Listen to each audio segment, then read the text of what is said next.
Halo, nama saya Daniel Permana dari kelas LA07 dengan nomor NIM 2540120130. Hari ini saya akan membahas karya ilmiah kelompok saya yang berjudul Kasus Skimming Bank BRI yang terjadi pada tahun 2021. Eh, ha- yang hari ini akan saya bahas ada beberapa bagian. Yang pertama ada abstrak, yang kedua ada pendahuluan, yang ketiga ada metode, dan yang keempat ada hasil dan pembahasan. Dan nanti terakhirnya akan ada kesimpulan. Yang pertama akan saya bahas adalah abstrak.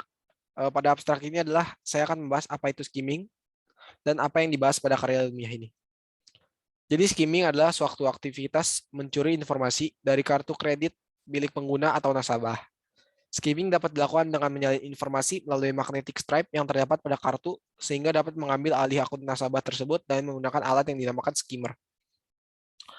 Dan akun ilmiah, artikel ilmiah ini membahas tentang kasus skimming yang terjadi pada Bank BRI pada April tahun 2021 di Yogyakarta. Kasus ini menimpa seorang masyarakat bernama Benedictus Sinaga yang kehilangan uang sebesar Rp38.400.000 pada tanggal 25 November 2021 pada pukul 14.30. Bank BRI kemudian merespon kejadian tersebut dengan menyelidiki laporan yang kemudian terbukti bahwa terjadi skimming di salah satu ATM BRI. Bank BRI kemudian mengganti rugi uang nasabah untuk mengembalikan kepercayaan nasabah. Lalu ada pendahuluan. Pendahuluan ini adalah pada era digital sekarang ini, banyak orang yang dapat menyalahgunakan teknologi yang tidak dapat mereka sadari.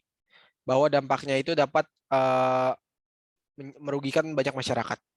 Salah satu penyalahgunaan teknologi sekarang ini adalah skimming. Skimming adalah salah satu cara untuk mencuri informasi dari kartu kredit milik pengguna atau nasabah. Skimming dapat dilakukan dengan menyalin informasi melalui magnetic stripe yang terdapat pada kartu sehingga dapat mengambil alih akun nasabah tersebut dengan menggunakan alat yang dinamakan skimmer. Skimmer ditaruh pada ATM, celah mesin ATM yang nanti akan disalin secara langsung pada ATM milik pelaku, sehingga pelaku dapat mengakses akun nasabah dengan bebas. Selain itu, skimming juga dapat dilakukan dengan metode phishing melalui browser.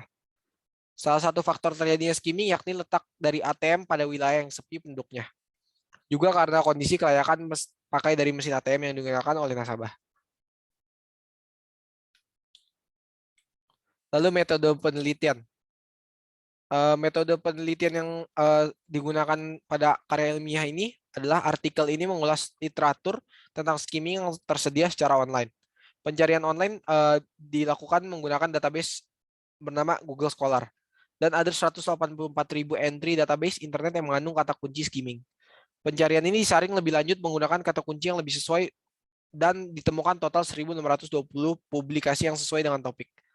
Selanjutnya, sumber yang relevan diidentifikasi dan disaring sesuai tujuan penulisan artikel ini, yaitu mengedukasi masyarakat tentang apa itu skimming, bagaimana dan dampak dari skimming, dan memperendah tingkat kemungkinan terjadinya keberhasilan skimming. Hasil dan pembahasan. Kasus skimming ini terjadi pada seorang nasabah Bank BRI di Yogyakarta yang menyebabkan nasabah bernama Marcin Benedictus Sinaga yang berusia 50 tahun kehilangan uang sebesar Rp38.400.000. Pada tanggal 25 November 2021 pukul 14.30, Bapak Marcin mengambil uang di ATM yang berada di sekitar Prawiro Taman. Ketika sedang mengambil uang, Bapak Marcin ini mengetahui bahwa saldonya hanya tersisa Rp95.000. 2 hari sebelumnya, yaitu pada tanggal 23 November 2021, mutasi rekeningnya menunjukkan bahwa ia masih memiliki uang sekitar Rp38.400.000. Dan Bapak Marcin mengaku bahwa pada hari itu ia hanya melakukan transaksi sebesar Rp92.000 untuk membeli buku secara online. Akan tetapi, dalam mutasi transaksi tersebut, terdapat transaksi sebesar Rp38.400.000 yang tidak pernah dilakukan kepada rekening dengan atas nama Surya Sidan. Bank BRI merespon kejadian tersebut dengan langsung menyelidiki kasus skimming yang telah dilaporkan.